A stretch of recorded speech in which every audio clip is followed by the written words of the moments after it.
Really Useful Engines by Christopher Awdry. Stop Thief. Thomas stood at Farquhar, the top station of his branch line. He had run round Annie and Clarabel after the morning journey and was enjoying the short rest before the run back down the valley. His driver and fireman stood beside his cab, talking to the guard who had brought startling news. "Did you know that the station master was burgled last night?" he was asking. Thomas's driver shook his head. "You don't say," he exclaimed. "I didn't know he had anything worth stealing." "He's won cups for gardening," exclaimed the fireman. "All taken, and then the scoundrels had a cheat to pinch his car to carry them away in." "Not the new one he's so proud of," said the driver. The guard nodded, and at that moment the signal rose to show that the line was clear. The driver and fireman climbed into Thomas's cab. The guard blew his whistle, waved his green flag, and got into Clarabel, and Thomas set off. By the time they were through the tunnel, the train was running nicely. Road and railway were beside each other here, with only a stream between them. Thomas remembered his race with Bertie the bus. He had only won because he could go through the hill, while Bertie had to go over it. A flash of colour on the road ahead caught his eye. He tried to go faster to look more closely. "Steady, Thomas," said his driver. "There's plenty of time." "Can't we get closer to that car?" panted Thomas. "It looks like station masters to me."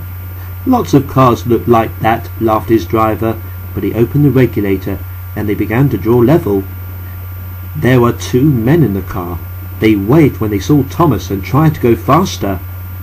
"That's the car all right, Thomas," said the fireman, "and those two must be the thieves, but we can't stop them, and they'll be gone long before the next station."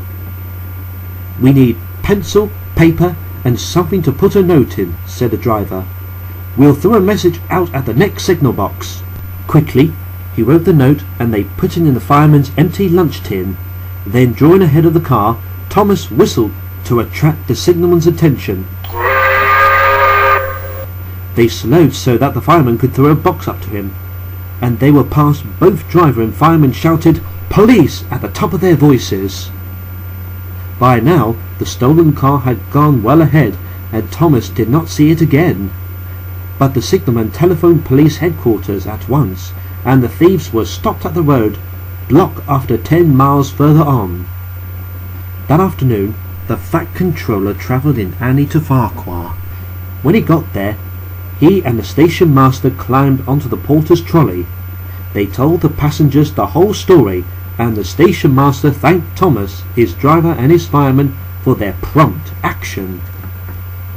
The passengers cheered loudly, and they cheered even more when they heard that the station master's gardening cups had all been found undamaged in the sack in the boot of the car.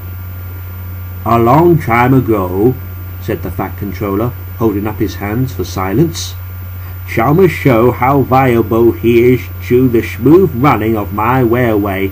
I am sure you will all agree that today he has once again proved himself to be a really useful engine."